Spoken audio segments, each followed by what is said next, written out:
Yo creo que todos nosotros, lo más que queremos es tener siempre esa amistad con Dios. Que cuando nos acerquemos a Él, el amigo nos escuche. Pero para ello, seamos obedientes. Conservar la amistad con Dios, ya leí esta parte. El hombre fracasa. El hombre fracasa por su desobediencia y por su falta de fe. El hombre no confió plenamente en la promesa de Dios, faltando así al pacto. Descendió a Egipto. En el libro del Éxodo, en su capítulo 7, dice en los versos 1 al 8. Bueno, otra vez tengo esta cita equivocada aquí. Pero me refiero al momento en que Abraham descendió a Egipto. Fue una desobediencia. Por otra parte, su falta de confianza. Ya lo mencioné hace un momento. Dios le había prometido que iba a tener un hijo y que él no esperó en el cumplimiento de la promesa. Es cierto, otra vez, podríamos nosotros decir que la culpa fue de la mujer, ¿sí? Porque Sara quiere ver la felicidad de su marido, quiere ver que haya un heredero de todo lo que él ha obtenido por medio de su trabajo y de su esfuerzo. Y al ser estéril y al no tener ese hijo, le ofrece a la sierva. Pero allí se ve perfectamente bien esa falta de confianza en Dios, de ambos, ¿sí? Sara debería de haber esperado siempre en el Señor y decir, si Dios lo prometió, Dios lo va a hacer. ¿Cómo? ¿Quién sabe cómo lo va a hacer? Pero Dios lo tiene que hacer. Pero somos débiles, somos carne, decimos nosotros, ¿sí? Y Abraham oye el consejo de la esposa y se hace de un hijo, de la sierva.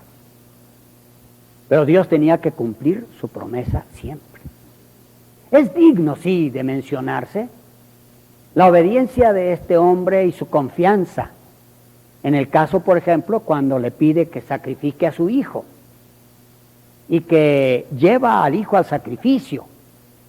Llega al momento casi de matarlo, cuando la mano bendita de Dios lo impide.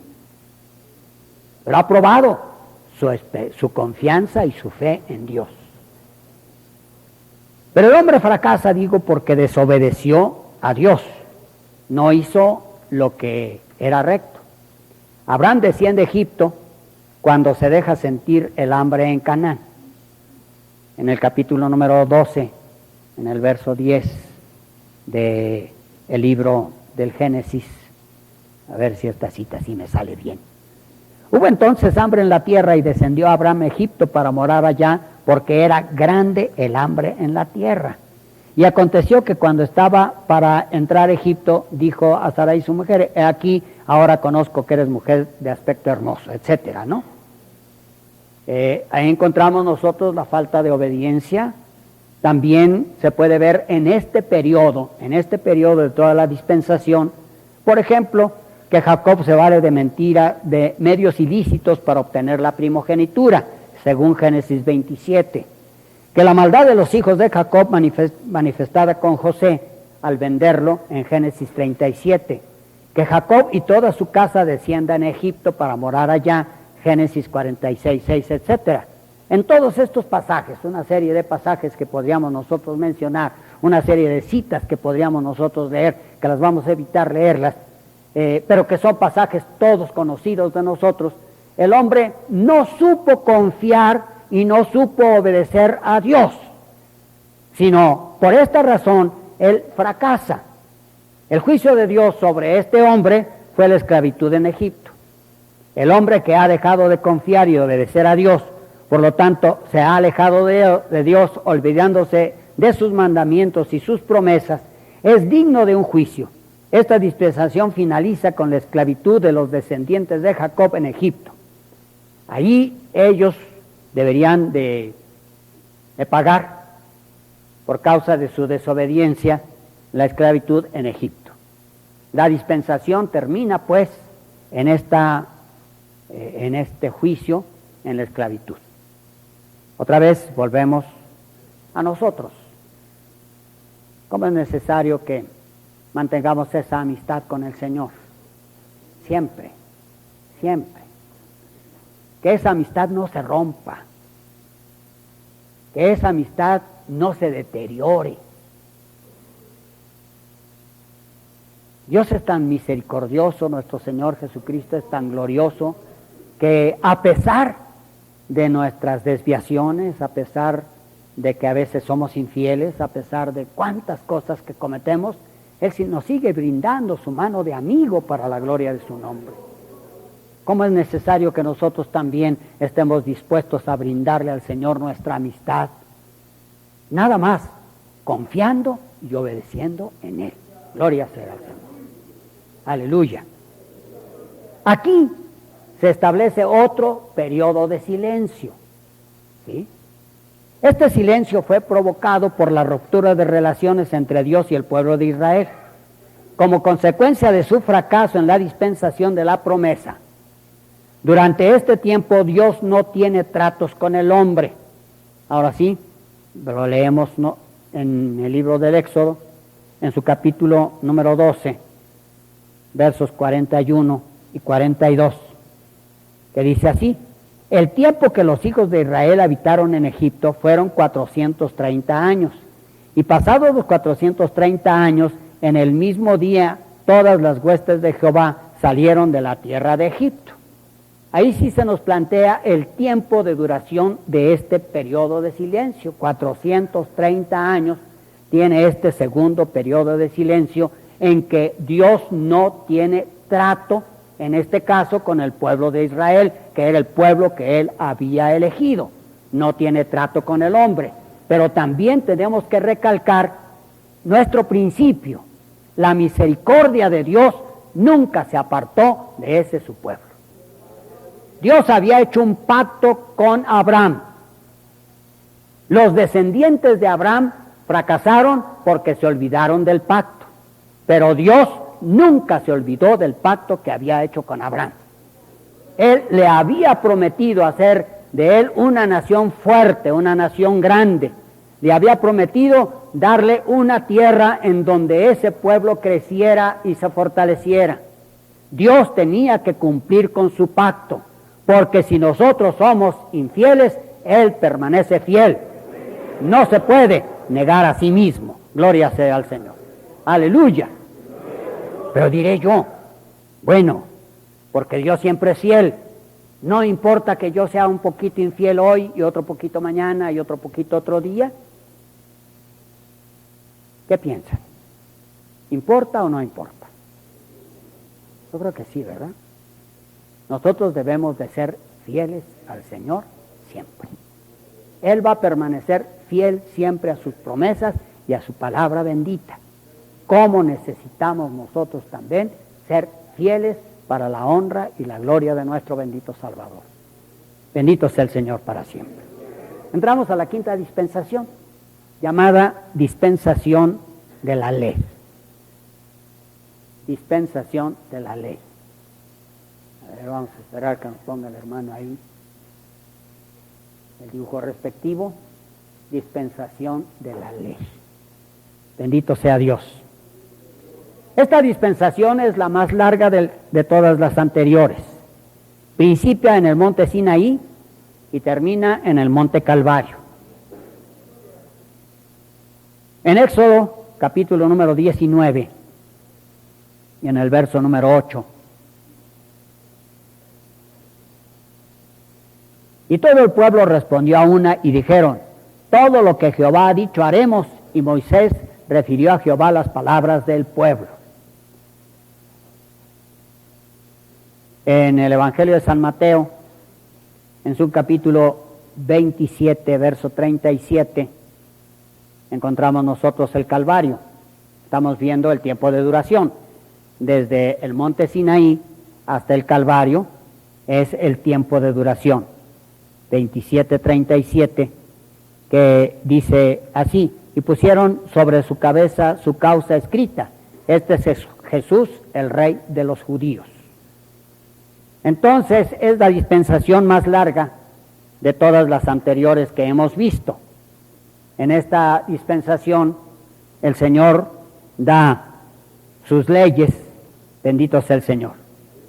El estado del hombre es bajo el cuidado de Dios. Volvió la gracia a socorrer al pueblo desvalido, libertando a Israel de la mano del opresor, quedando bajo el cuidado o tutela de Dios.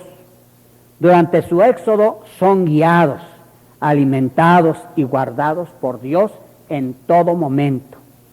Se establece entre el pueblo y Dios un gobierno que es de Dios para ellos. Es el gobierno teocrático, ¿sí? El gobierno teocrático se establece durante este periodo de la dispensación de la ley. Dios es el que dicta las leyes. Dios es el que dice cómo guardar esas leyes. Dios es el que siempre provee todo para su pueblo. Dios es el que lo cuida, el que lo guía, el que siempre está dispuesto a socorrerlo en todos los momentos de la vida. Es el gobierno de Dios para con el hombre. Gloria sea al Señor. Aleluya. Entonces, en esta dispensación el hombre está bajo el cuidado de Dios. En muchos pasajes del libro del Éxodo, que no voy a leer todos, se nos dice cómo Dios provió en las necesidades del pueblo. Recordémoslo nosotros sin necesidad de leerlo. Cuando el pueblo tuvo necesidad de un alimento fuerte, Dios provió. ¿Sí? Cuando viajaron en un periodo del desierto en donde no había que comer, Dios les da el maná del cielo. Cuando tienen sed, Dios les provee de agua. En todos los momentos de su peregrinación, el Señor estuvo con ellos. A pesar de las rebeliones del pueblo, Dios siempre estuvo con ellos. Bendito sea el Señor para siempre. Gloria sea al Señor.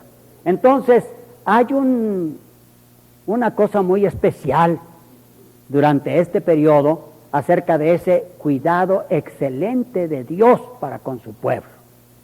El hombre está bajo el cuidado y protección de Dios. La responsabilidad del hombre, guardar y cumplir con la ley. En el desierto del Sinaí, Dios le propuso el pacto de la ley y ellos, en vez de pedir gracia, vanidosamente prometen: haremos todo lo que Jehová ha hablado. ¿Sí? Ya lo leímos.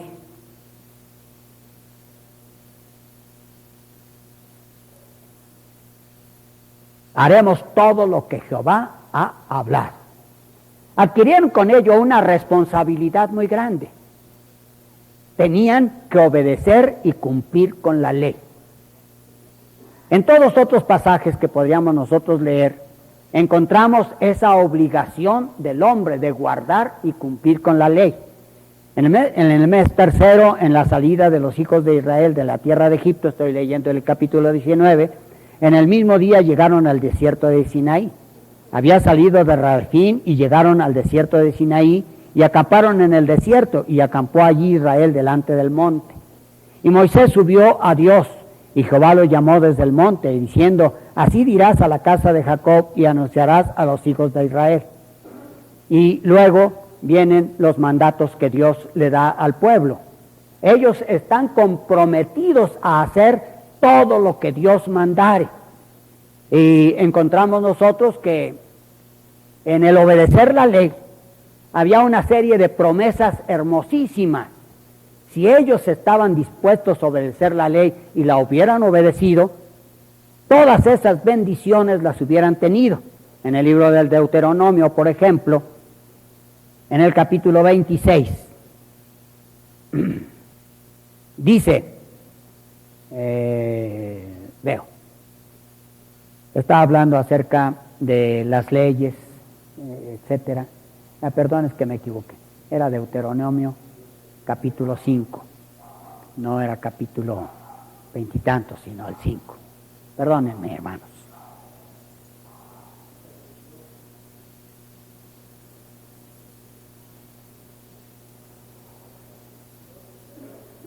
Acércate tú y oye todas las cosas que dijere Jehová nuestro Dios, y tú nos las dirás todo lo que Jehová nuestro Dios te dijere, y nosotros oiremos y haremos. Y oyó Jehová la voz de vuestras palabras cuando me hablaron, y me dijo Jehová, he oído la voz de las palabras de este pueblo, que ellos te han hablado, bien está todo lo que han dicho. Ellos se comprometieron a cumplir la ley, porque ellos deseaban tener esas bendiciones de la ley. Las bendiciones que Dios les daba eran, primero, que serían un pueblo especial. Ese pueblo sería el especial tesoro de Dios. 2, un pueblo de sacerdotes y de gente santa, es decir, un pueblo que tuviera comunión siempre con Dios. Un pueblo que tendría larga vida y que en todas las cosas que hicieran les iría bien. Un pueblo al cual Dios les daría todo en tiempo de lluvia, les daría la lluvia a su tiempo, les daría todas las cosas de la tierra para que pudieran tener abundancia de alimento, que el fruto de la tierra les sería multiplicado, que tendrían paz, no habría terror ni espanto ni animales dañinos. Le prometió seguridad en su tierra, que no padecerían enfermedad porque el Señor sería su sanador. Dios proveyó el medio para que el hombre pudiera acercarse a Él, por el sacrificio y por el sacerdocio. El sacerdocio, que es el ofrecimiento a Dios de el sacrificio, que es el ofrecimiento a Dios de algún presente, especialmente de algún animal limpio, como confesión de la culpa y expiación por el pecado, como grato reconocimiento de la autoridad y bondad de Dios. Este sacrificio debería ser primero durante la peregrinación en el tabernáculo y después en el templo. El sacerdocio, si el sacrificio era el medio que permitiera al hombre acercarse a Dios, este no podía hacerlo por cualquier persona. Para ello el Señor nombró a sus ministros a sacerdotes. Veamos pues cómo el Señor está proviendo en todas las cosas. Los provee en las cosas materiales, tanto en su peregrinación en el desierto como en su tierra, les ofrece todas las bendiciones materiales, todas las bendiciones materiales. Y luego les ofrece las bendiciones espirituales, sabiendo que el hombre es dado de continuo al mal, provee para el hombre el sacerdocio y el sacrificio, para que el hombre pudiera tener comunión con Dios.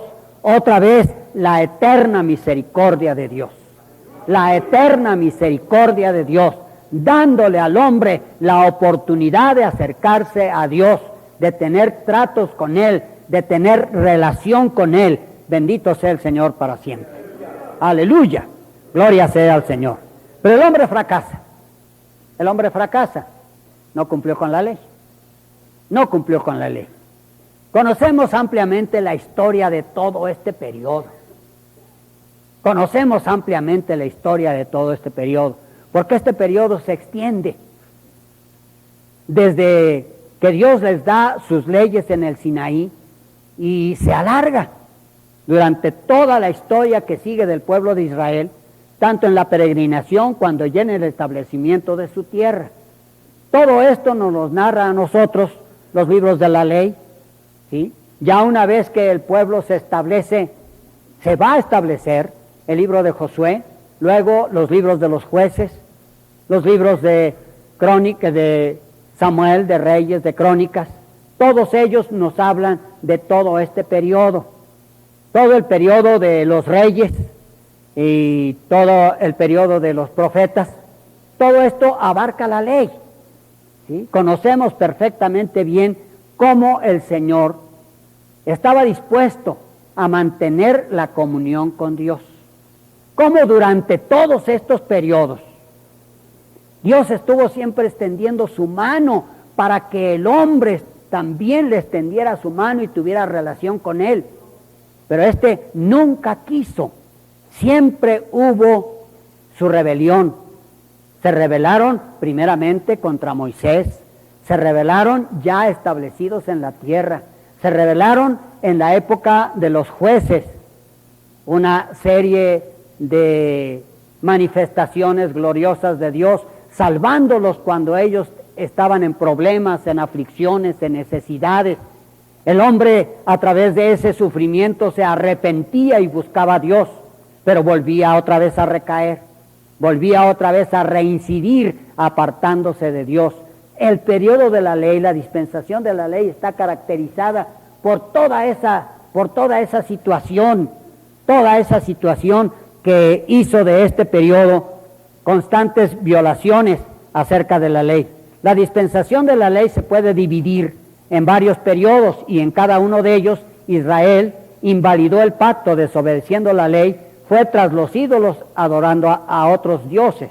Como ejemplo, primero, Dios dio sus leyes en el Sinaí y estos se hacen un becerro de oro.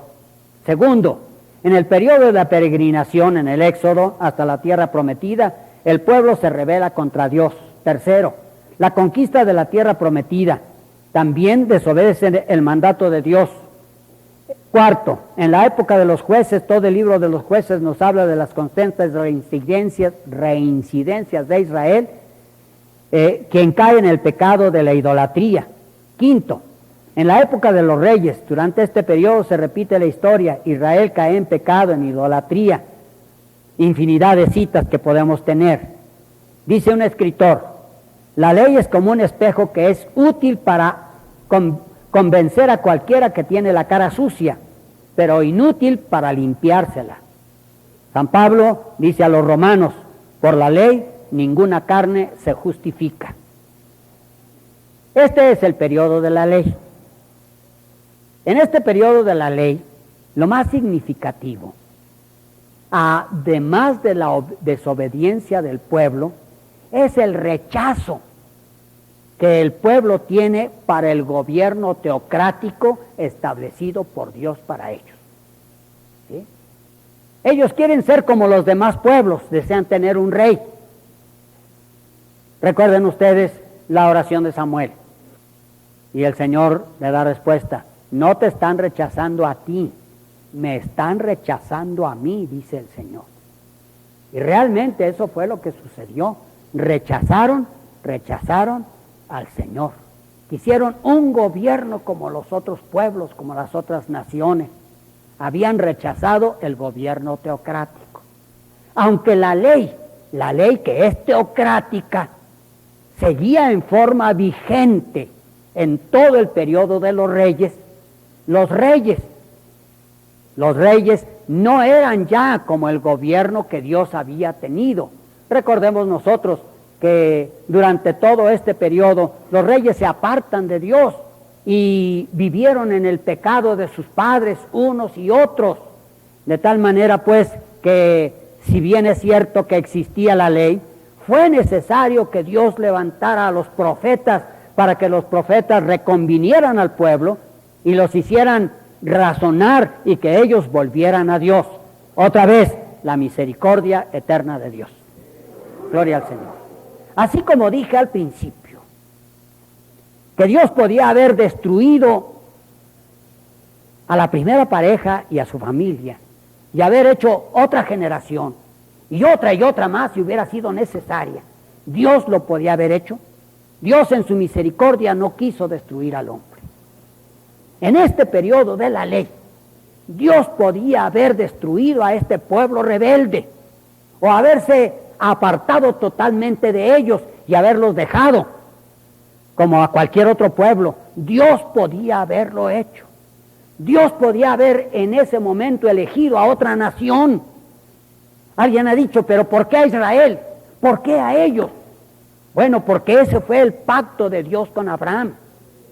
Y aunque ese pueblo nacido de los lomos de Abraham fue infiel, fue ingrato, se rebeló contra Dios una, otra y otra vez, Dios siempre en su infinita bondad tuvo misericordia para con su pueblo. Gloria sea al Señor. Dios tiene un nuevo pueblo. Dios tiene un nuevo pueblo.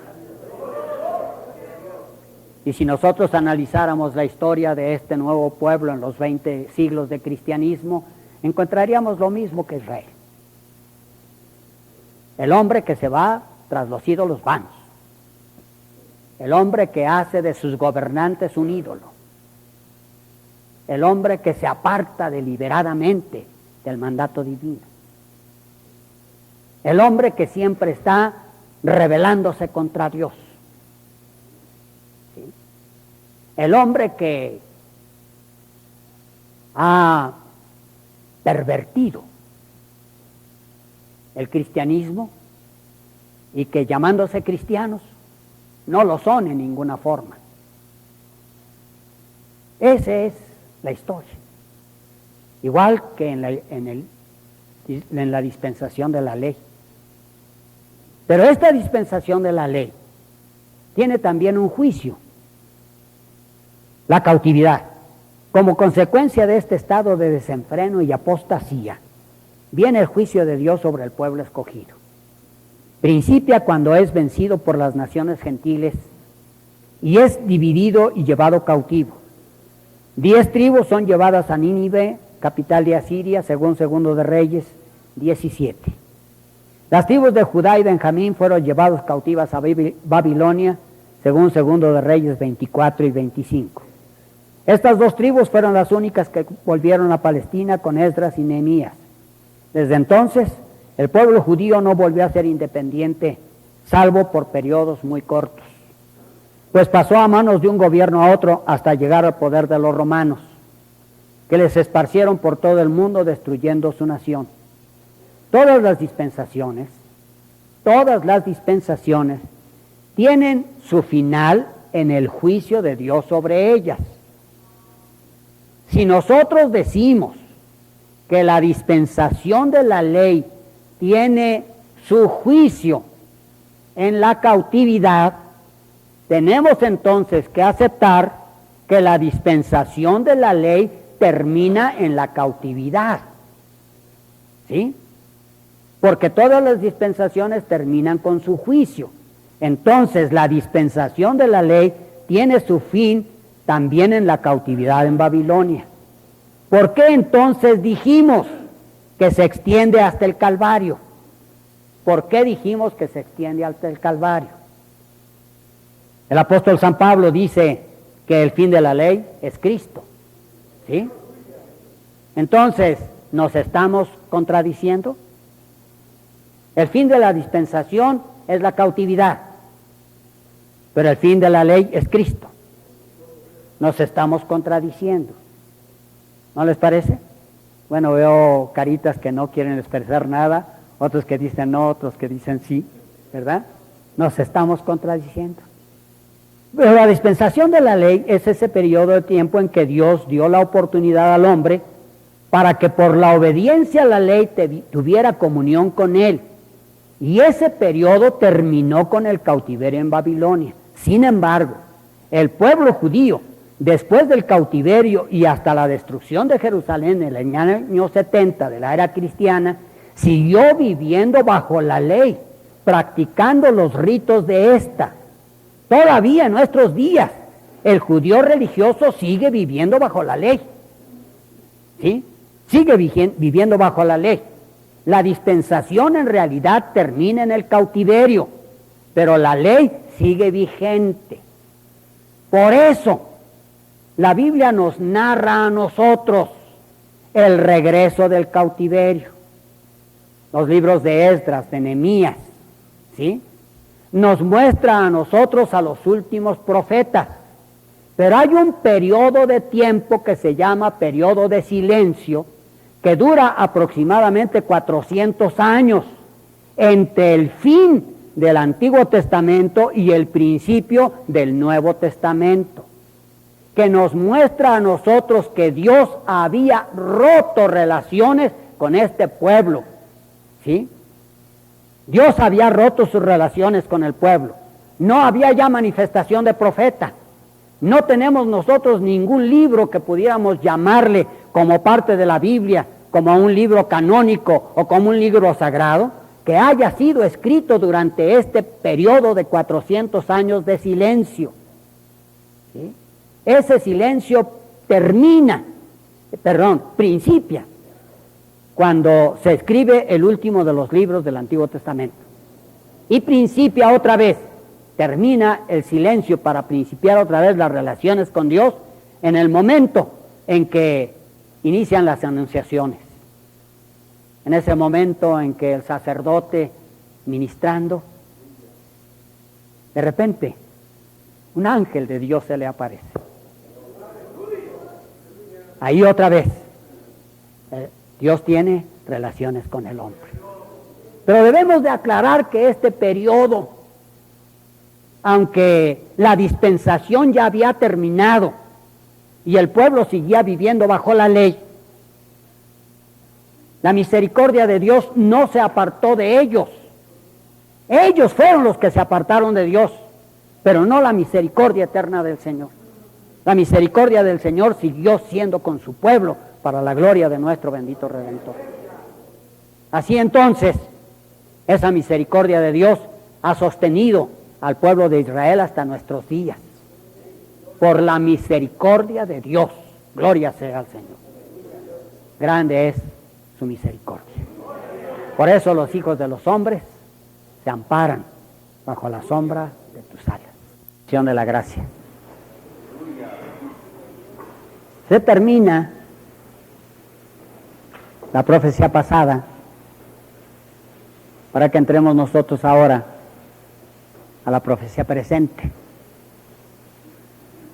porque nos toca vivir en esta gloriosa dispensación. Y aquí estamos solamente por la misericordia de Dios. Porque dijimos al principio que la enseñanza general del estudio de las dispensaciones es mostrarnos la misericordia de Dios. Estamos inmersos en esa misericordia. Bendito sea el Señor para siempre. Llegamos a la dispensación de la gracia. Su tiempo de duración. Esta dispensación principia en la cruz del Calvario, aproximadamente en el año 33 de nuestra era, con la muerte de nuestro Señor Jesucristo, y termina cuando Cristo venga por su iglesia en las nubes, en el recogimiento de nuestra iglesia. En la primera carta del apóstol San Pablo a los tesalonicenses, dice en su capítulo número 4, tampoco, hermanos, queremos que ignoréis acerca de los que duermen, para que no os entristezcáis como los otros que no tienen esperanza. Porque si creemos que Jesús murió y resucitó, así también traerá Dios con Jesús a los que durmieron en él. Por lo cual os decimos esto en palabra del Señor, que nosotros que vivimos, que habremos quedado hasta la venida del Señor, no precederemos a los que durmieron. Porque el Señor mismo, con voz de mando, con voz de arcángel y con trompeta de Dios, descenderá del cielo, y los muertos en Cristo resucitarán primero. Luego nosotros los que vivimos, los que habremos quedado, seremos arrebatados juntamente con ellos en las nubes, para recibir al Señor en el aire, y así estaremos con el Señor. Aleluya. No sabemos cuándo será esto. Por consiguiente, no sabemos cuántos años dure la dispensación de la gracia. Pero sí estamos seguros que estamos viviendo en los últimos tiempos de esta dispensación. El estado del hombre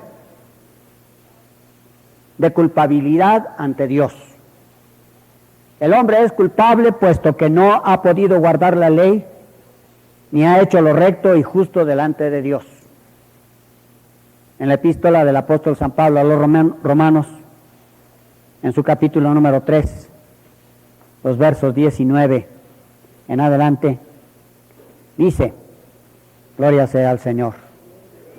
Pero sabemos que todo lo que la ley dice, lo dice a los que están bajo la ley, para que toda boca se cierre y todo el mundo que esté bajo el juicio de Dios, ya que por las obras de la ley ningún ser humano será justificado delante de él, porque por medio de la ley es el conocimiento del pecado.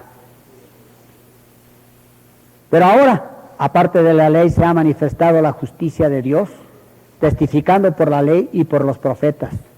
La justicia de Dios por medio de la fe en Jesucristo, para que todos los que creen en Él, porque no hay diferencia, por cuanto todos pecaron y están destituidos de la gloria de Dios.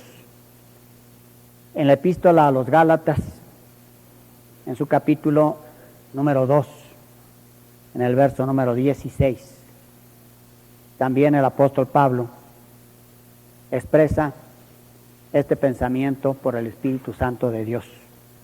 Dice, aleluya, sabiendo que el hombre no es justificado por las obras de la ley, sino por la fe de Jesucristo. Nosotros también hemos creído en Jesucristo para ser justificados por la fe de Cristo y no por las obras de la ley, por cuanto por las obras de la ley nadie será justificado. En el libro de los Hechos, en su capítulo número 13, y en el verso número 39, leemos también, para la gloria del Señor, y que de todo aquello de que por la ley de Moisés no pudieron ser justificados, en él es justificado todo aquel que cree. El hombre entonces, ante la dispensación de la gracia, es culpable, porque la paga del pecado es muerte. Porque el hombre por sí mismo no se puede justificar, y como nos decía nuestro hermano Felipe hace un momento, ni siquiera la prisión, ni el castigo más cruel, ni más duro, puede transformar al hombre. Solamente hay un medio por el cual el hombre puede ser salvo. Porque no hay otro nombre dado a los hombres debajo del cielo en quien se pueda ser salvo.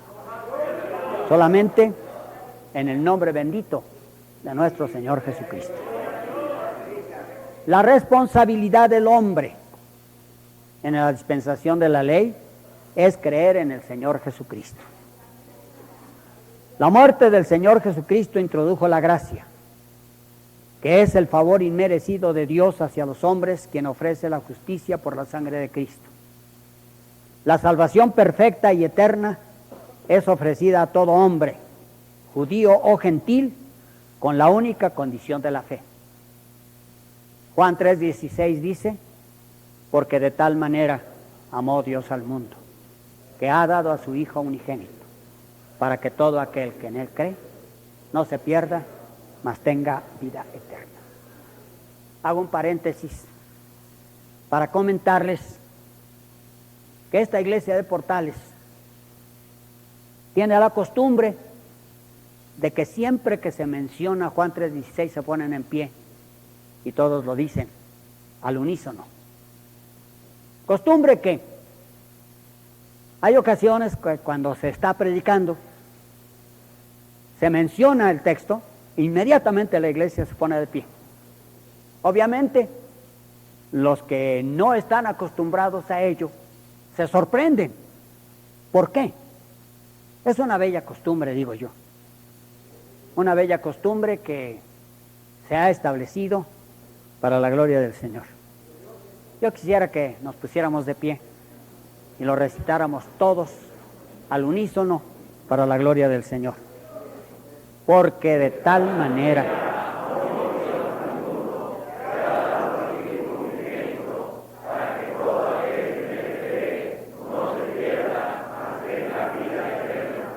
aleluya. Tomen asiento, por favor. Gloria sea al Señor. Bendito sea nuestro Padre Celestial. Entonces decimos que el estado del hombre en esta dispensación de la gracia es de culpabilidad. Que su responsabilidad es creer en el Señor Jesucristo. Porque solamente Cristo es el que perdona todos los pecados. Gloria sea al Señor. Aleluya. Y el hombre que rechaza al Señor Jesucristo es el hombre que fracasa. El fracaso, pues, de esta dispensación es rechazar a Cristo. El fracaso en esta dispensación consiste en rechazar la gracia de Dios, no aceptando al dador de esta gracia, que es el Señor Jesucristo, o aquellos que, habiéndole recibido una vez, se apartan de Él, volviéndose atrás, otra vez a sus pecados. El juicio de Dios en esta dispensación será la condenación, mientras que para los que aceptan la gracia del Señor Jesucristo hay una gloriosa y eterna salvación. Para los que han rechazado la gracia habrá una tremenda condenación de muerte eterna. Y para todos los que al final de esta dispensación no hayan aceptado al Señor Jesucristo, conociéndole, y que le hayan rechazado y olvidado, el juicio será la grande tribulación. Entonces, en la dispensación de la gracia, el estado del hombre es de culpabilidad, porque todos hemos pecado, todos somos culpables. La paga del pecado es la muerte. La responsabilidad del hombre es aceptar al Señor Jesucristo como su único y suficiente Salvador. Gloria sea al Señor.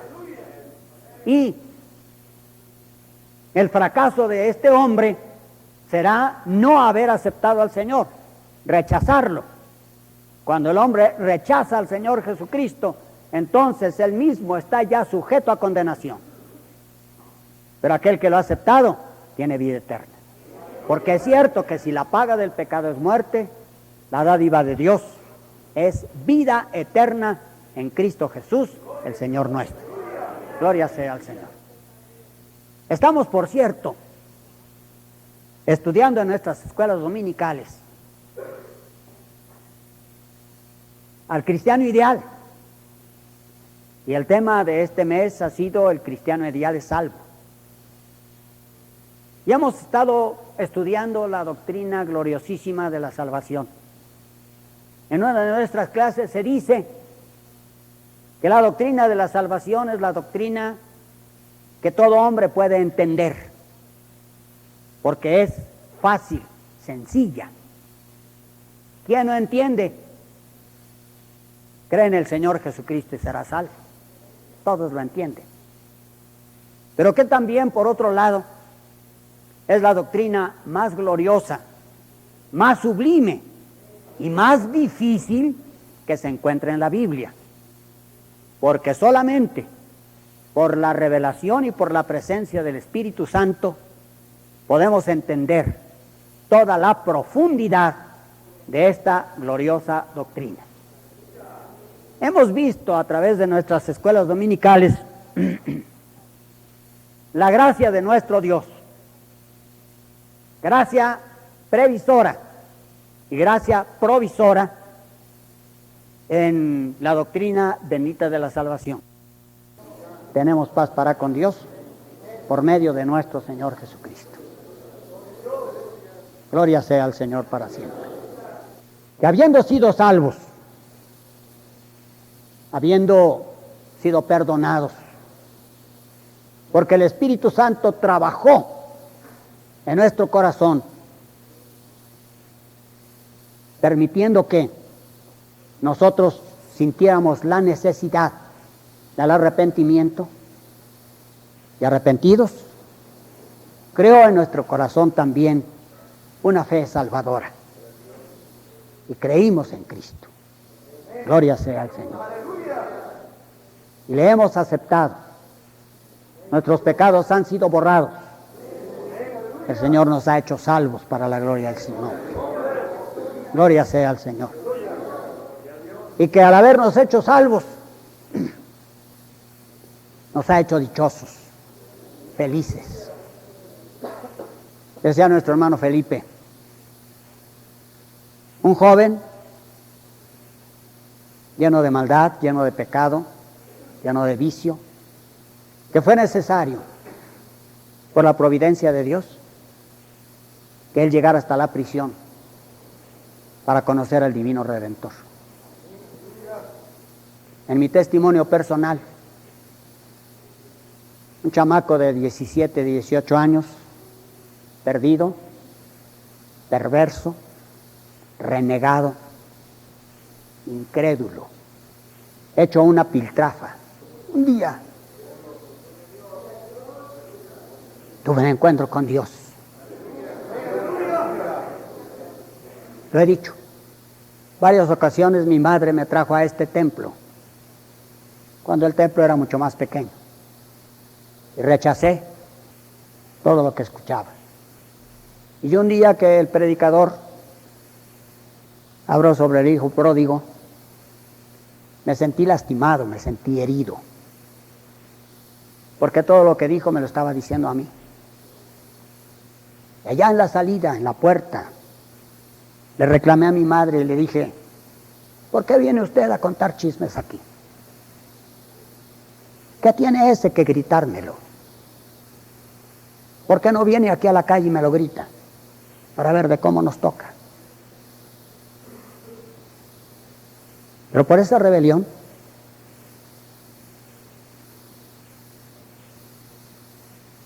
cayó sobre mí una enfermedad.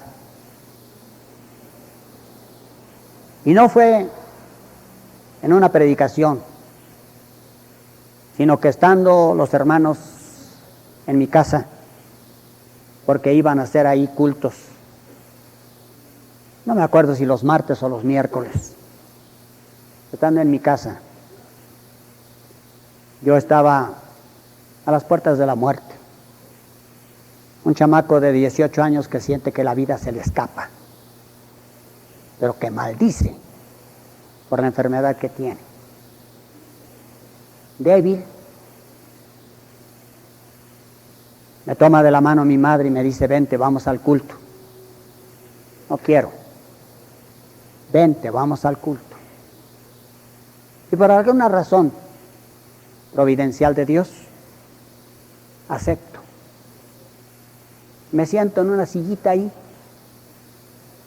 y mientras los hermanos cantan, mamá me pasa el himnario, yo ni lo leo, nada más estoy sentado, no tengo fuerzas. Pero de repente empiezan a cantar un himno. Y mi madre me pone en la mano el himnario. Y algo me mueve a ver la letra. Y hay un momento en que al leer la letra, el Espíritu Santo toca el corazón. Y me quebranta. Y empiezo a llorar. Yo también fui soldado, porque me crié en las escuelas para hijos del ejército, en donde la enseñanza era militarizada. Yo era de los que decían, el hombre no llora, no llora. Y en ese momento empecé a llorar. Y cuando terminó el himno, mamá se asustó. Les dijo a los hermanos, ayúdenme a orar por mi hijo. Algo le ha pasado. Me veía llorando. Se me amontonan los hermanos, lloran por mí. En ese momento, la infinita gracia de Dios hace la obra. ¿Sí? Como dijo el hermano, no solamente me salva, sino me sana en ese instante. Esto hace ya 55 años. Y aquí estamos para la gloria de Dios. Bendito sea el Señor para siempre. Pero el juicio del hombre en esta dispensación es la condenación. Mientras decimos que para nosotros es una vida eterna, que ya la empezamos a vivir aquí, y que la muerte tan solo será un paso para seguirla gozando con una mayor bendición. Para todos los que rechazan al Señor Jesucristo, es la condenación eterna. Juan 3:18. El que en Él cree no es condenado, pero el que no cree ya ha sido condenado, porque no ha creído en el nombre del unigénito Hijo de Dios. El que no cree ya ha sido condenado. Entonces, esa es la condenación, el juicio de esta dispensación. Pero la dispensación tendrá que terminar. Tendrá que terminar. Esa dispensación termina, dijimos hace un momento, cuando el Señor Jesucristo venga por su pueblo.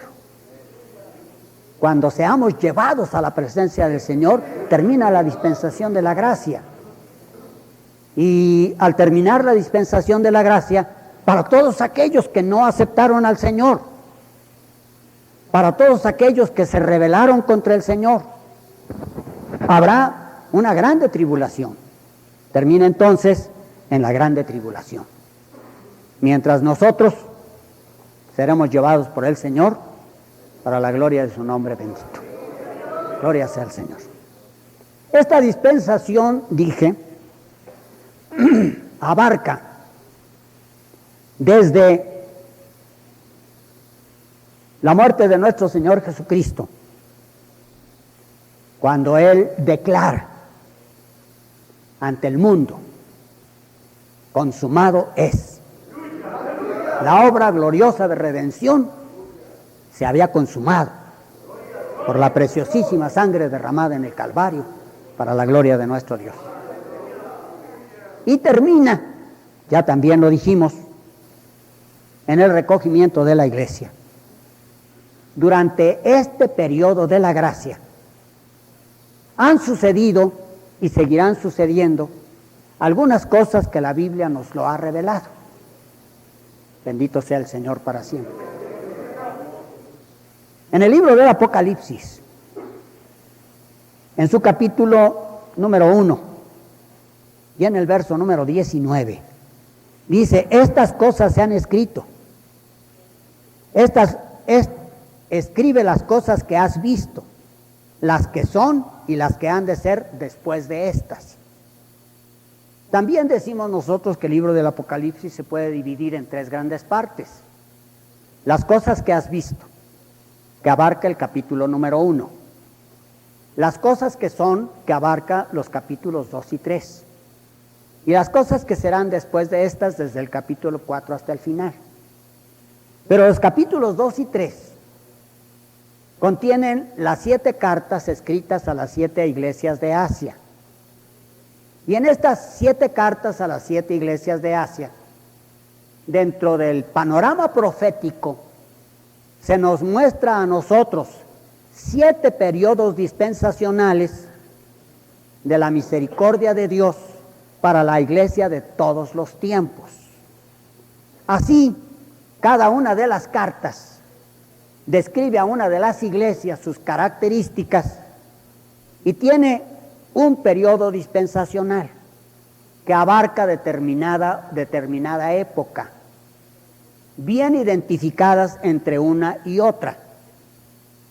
De manera pues que los capítulos 2 y 3 nos muestran a nosotros en forma profética, ahora histórica también, porque ya hemos pasado por allí, nos muestra a nosotros los periodos de la iglesia aquí en la tierra hasta el día de su recogimiento. Bendito sea el Señor. Aleluya. No vamos a estudiar cada una de estas partes, porque consideré, ya es muy largo, pero simplemente las menciono.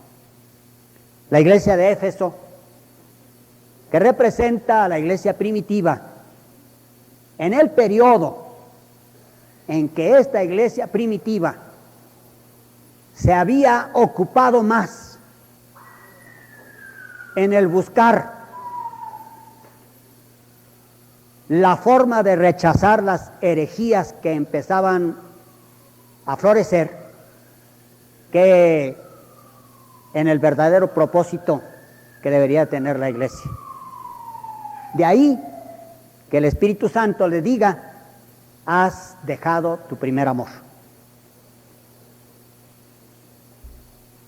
Yo conozco tus obras, tu arduo trabajo y paciencia, que no puedes soportar a los malos, y has probado a los que dicen ser apóstoles y no lo son, y los has hallado mentirosos.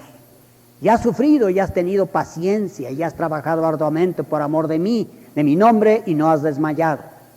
Pero tengo contra ti que has dejado tu primer amor. Una iglesia que ha perdido el primer amor. ¿Cómo es necesario que nosotros, como individuos o como iglesia, mantengamos siempre ese primer amor? Decía yo una vez, el Señor ha menguado su amor para nosotros. El Señor ha cambiado su amor con nosotros. El Señor nos ha reducido su amor. De ninguna manera. El amor del Señor siempre es el mismo. Nuestro amor a Él debería de ser siempre el mismo. El primer amor debería de ser siempre la constante de cada uno de los cristianos para la gloria del Señor. Y especialmente de nosotros los pastores. Ese primer amor nunca debería de terminar. Así como sentimos ese amor cuando el Señor nos salvó y queríamos gritarlo a todo el mundo, compartirlo con todas las gentes y gozarlo en la alabanza, en la glorificación y en la comunión, debería de ser ese mismo amor siempre. Que nos hemos hecho viejos, es cierto, pero que ese primer amor no debe de caer nunca. Debemos de amar al Señor como lo amamos el primer día de nuestra conversión.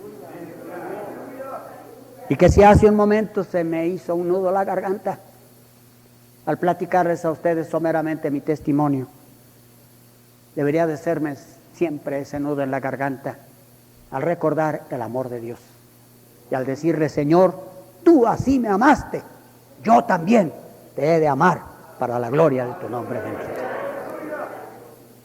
La iglesia de Esmirna,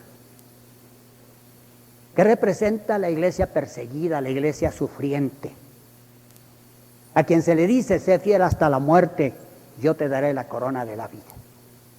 Que esa sea también para nosotros la consigna: sé fiel hasta la muerte, yo te daré la corona de la vida. Es digno de llamar la atención que cada una de estas cartas o epístolas escritas a las iglesias de Asia terminan diciendo: el que tiene oído, oiga lo que el Espíritu dice a las iglesias. Al que venciere, siempre hay una promesa para el vencedor. Al leerlas nosotros, debemos entenderlas no solamente como un aspecto profético de todo el cristianismo durante su permanencia aquí en la tierra, sino que deberíamos de entenderlas también como una clara advertencia del Espíritu para la condición de la iglesia actual. Que como pastores, nosotros dijéramos: bueno, ¿mi iglesia en qué periodo está?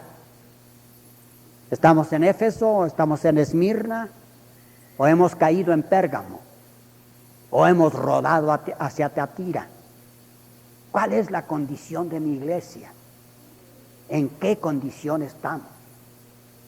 Pero también estas cartas se pueden leer en forma personal.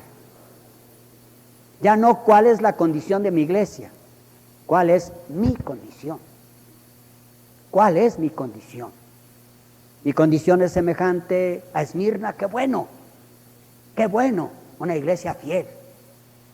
Mi condición es semejante a Teatira, cuidado, porque representa a la iglesia corrupta.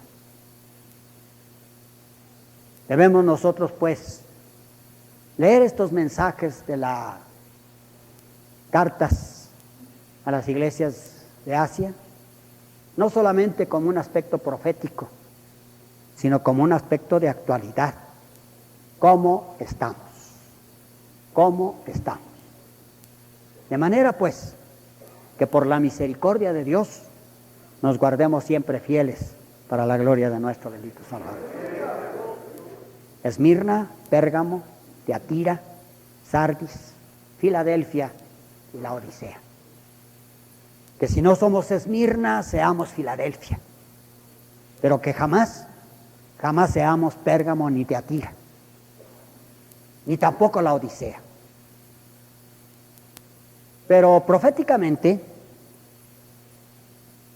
los periodos de estas 7 iglesias no los podemos marcar en una forma exacta. Esta dura hasta aquí, esta hasta acá, y esta hasta allá, y esta ya se acabó. No, yo digo, estas condiciones permanecen siempre.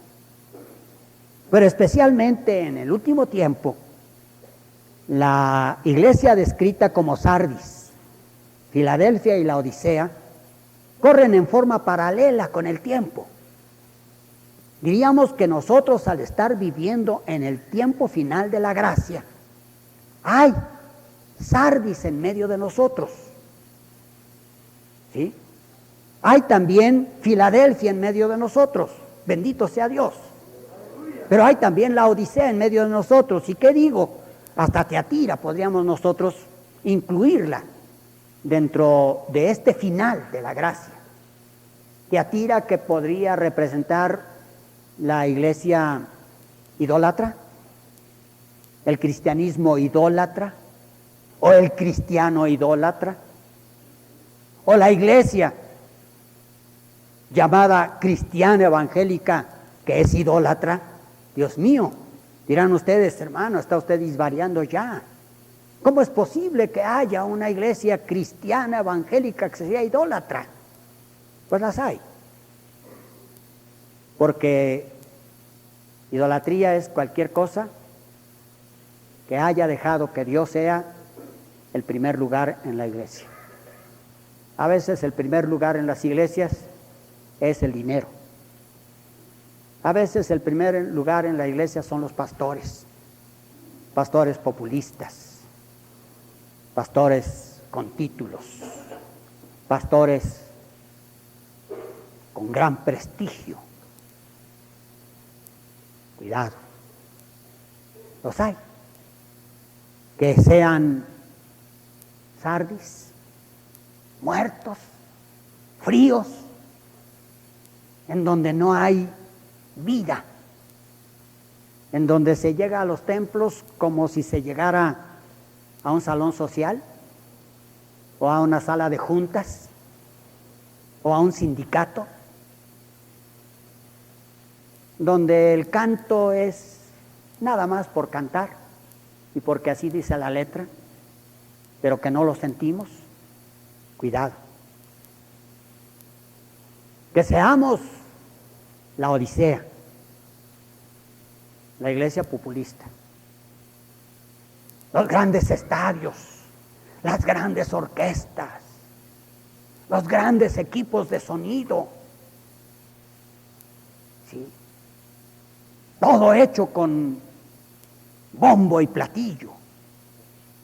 Cuidado. Que seamos Filadelfia, la iglesia fiel, la iglesia preparada, la iglesia que sabe que su Señor viene, la iglesia que ora, la iglesia que vive su fe, la iglesia que está dispuesta siempre a estar con Cristo, la iglesia que, a pesar de todas las corrientes que podrían ser atractivas o que podrían hacerla desviar, permanece fiel. He aquí yo vengo pronto, retén lo que tienes para que ninguno tome tu corona. La dispensación de la gracia entonces está representada en estas 7 cartas a las 7 iglesias de Asia. Pero vivimos el final, vivimos el final de la gracia. Todo lo que el Señor profetizó en su sermón profético de Mateo 24, 25, Se ha cumplido y se está cumpliendo ahora mismo. Vivimos en este momento, en este principio de año, tiempo de guerra, de problemas políticos, de problemas económicos, de problemas morales como nunca. Vuelvo a mencionar el problema palestino-israelí, que es más grave de lo que los medios de difusión nos lo presentan. Un problema inacabable. Solamente la venida del Señor Jesucristo va a poner paz. Sí, es un problema que no tiene solución. Es un conflicto de odio entre unos y otros. En los últimos días, esta misma semana, un palestino entra armado a un lugar popular y empieza a disparar.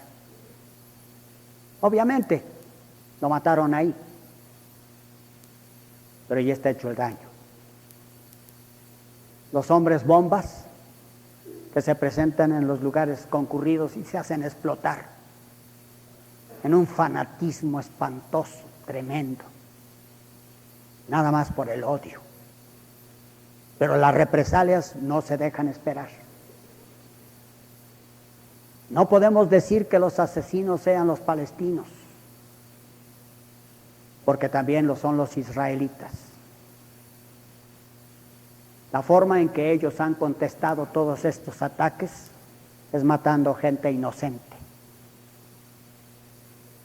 Una guerra de odio permanente. Nuestros ojos deberían de estar puestos allá en el oriente, porque este conflicto en cualquier momento es como una bomba cuya mecha se ha encendido y en cualquier momento puede explotar. Aparentemente el conflicto nada más es entre palestinos e israelíes, pero tiene raíces muy profundas. Los pueblos árabes están resentidos, quieren terminar con Israel. Y en algún momento esto puede ser un conflicto de grandes proporciones. Cristo viene. Cristo viene. Gloria sea al Señor. Después de este septiembre negro, en donde un grupo de terroristas hicieron volar las Torres Gemelas de Nueva York, el Pentágono, y que posiblemente iban encaminados al Capitolio. El mundo se estremeció. Un mundo que parecía ser un mundo de paz. Digo paz entre comillas, porque las guerras no han faltado aquí y allá. Se estremeció. Se acabó la paz. Pobre mundo sin paz. Ni los políticos, ni los ricos, ni los pobres viven tranquilos. Los únicos que viven tranquilos es aquellos que heredaron no la paz que da el mundo, sino una paz especial. De aquel glorioso, bendito su nombre, que dijo: mi paz os dejo, mi paz os doy. Son los únicos que tienen paz. Pero el mundo se le acabó la paz. Y cuando digan paz y seguridad, ahí está la palabra profética. Vendrá destrucción súbita. Esto provocó un problema. Estados Unidos en un afán terrible de venganza. Yo dije una vez, y lo dije aquí en esta iglesia, ¿qué hubiera sucedido si después de el ataque artero contra los Estados Unidos, el presidente de los Estados Unidos, reunido con todo su gabinete, hubiera dicho al mundo: perdonamos a los agresores, no haremos nada en contra de ellos, somos cristianos, los perdonamos. ¿Qué hubiera sucedido? ¿Qué hubiera sucedido? Pero ¿cuál fue la respuesta? Lo cobraremos a como dé lugar. ¿Sí? Y esa inútil guerra de Afganistán, en donde los Estados Unidos ha deslumbrado al mundo con su poder, ¿qué ha ganado? Nada. El hombre terrorista más buscado del mundo se les escapó. Ahora dicen, seguramente ya está muerto. Pero ese seguramente no hay ninguna afirmación. Se escapó del país, se fue. ¿Dónde está? ¿Qué ganó Estados Unidos? Con un gasto tan terrible en millones de dólares que podría ser dado a las gentes que se mueren de hambre. ¿Qué ganó? Absolutamente nada. Una guerra que, si la guerra entre palestinos e israelíes es una guerra del odio, esta es otra guerra de odio. Otra guerra de odio. ¿Sí? Que los problemas no se han acabado, que van a surgir aquí y allá y allá y allá. Que los terroristas en este momento están calmados, pero que no han doblado los brazos, no los han doblado. Que volverán a surgir otras muchas calamidades como la de Nueva York, volverán a surgir. Cristo viene. Cristo viene. La situación económica mundial. Actualmente, el terrible problema económico de Argentina, en donde miles y miles se han quedado sin trabajo de un día para otro, en donde no hay liquidez, no hay dinero, en donde las gentes tienen que asaltar, sí, asaltar a los centros comerciales para poder comer algo, en donde la situación se agrava cada día. Y que ese problema, aunque es argentino, está repercutiendo en la economía mundial. Hay un problema económico muy grande en el mundo. Estados Unidos está pidiéndole, el presidente de Estados Unidos está pidiéndole a los legisladores le autoricen gastos estratosféricos para producir armas muy sofisticadas. El peligro de una recesión muy grande en Estados Unidos es inminente. Y eso, queramos o no, va a repercutir a nuestro país. El incremento de la maldad, la violencia. Qué terrible, vivimos en un mundo de una violencia espantosa. Lo vimos en la destrucción de las Torres Gemelas. ¿Sí? Se ve a cada instante, se ve en cada lugar, se ve a cada momento. La violencia está creciendo en el mundo. Vivimos como en los días de Noé. Y el Señor Jesucristo dijo, como en los días de Noé, será la venida del Hijo del Hombre. Esta es la dispensación de la gracia. Esta es la profecía presente. Cristo viene. Quizás más pronto de lo que nosotros mismos nos imaginamos. Posiblemente sea cualquier día de estos. Cristo viene. Hay una terrible inseguridad en todas partes. No hay paz, hay inseguridad. En todo el mundo hay una terrible inseguridad. Las personas que tienen que viajar en avión tienen que sufrir esto. Revisiones aquí, revisiones allá, revisiones más allá. Leía yo que en Estados Unidos ahora hasta les hacen quitarse los zapatos para revisarles los zapatos. ¿Sí? No hay inseguridad. No hay seguridad. Hay una terrible inseguridad. Estamos viviendo en el último tiempo. Todo habla que Cristo viene. Todo habla que Cristo viene. El Señor está a las puertas. Pero hay una bendición para la iglesia. No es de temor, sino de esperanza. Todas estas cosas que están surgiendo y que al mundo sí lo están hundiendo en el terror, a nosotros nos está dando una esperanza gloriosa, porque Cristo viene, bendito sea el Señor para siempre. Nuestra predicación en relación con la venida del Señor no debe de ser para atemorizar a la iglesia, no. Nuestra predicación debe de ser para alentar a la iglesia en la fe, para que con ansia estemos esperando al que viene de los cielos por su iglesia. Nuestra predicación debe de ser siempre con esa fe positiva. Todo esto que acontece nos habla que Cristo viene. No tenemos por qué tener temor. Para mí, el vivir es Cristo y el morir es ganancia. Para nosotros, la venida gloriosa del Señor Jesucristo es nuestra más grande esperanza. Y tenemos nuestra oportunidad. Esta es la oportunidad de la iglesia. Esta es la oportunidad de la iglesia.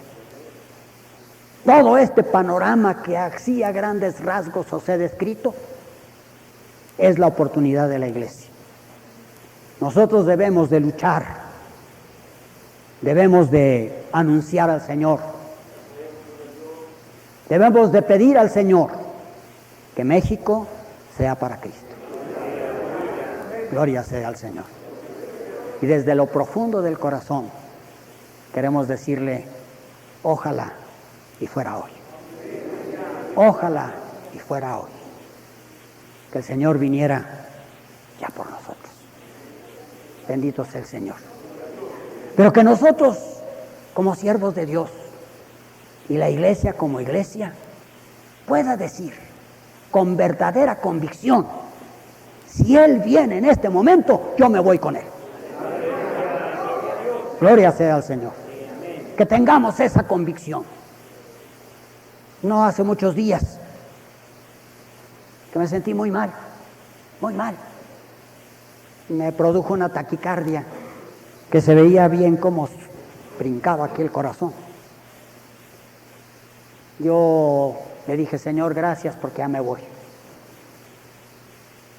Estaba conmigo mi esposa, era en la noche, mi hijo, uno de mis hijos, el soltero, y me despedí de ellos.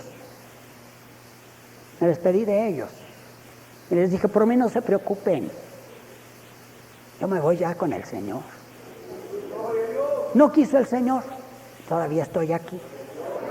Pero que tengamos esa convicción en cualquier momento. Que tengamos la convicción de que en el momento en que el Señor Jesucristo venga, nosotros estamos listos para irnos con Él, para la gloria de su nombre bendito. Gloria sea al Señor. Ojalá y fuera hoy. Hasta aquí termino.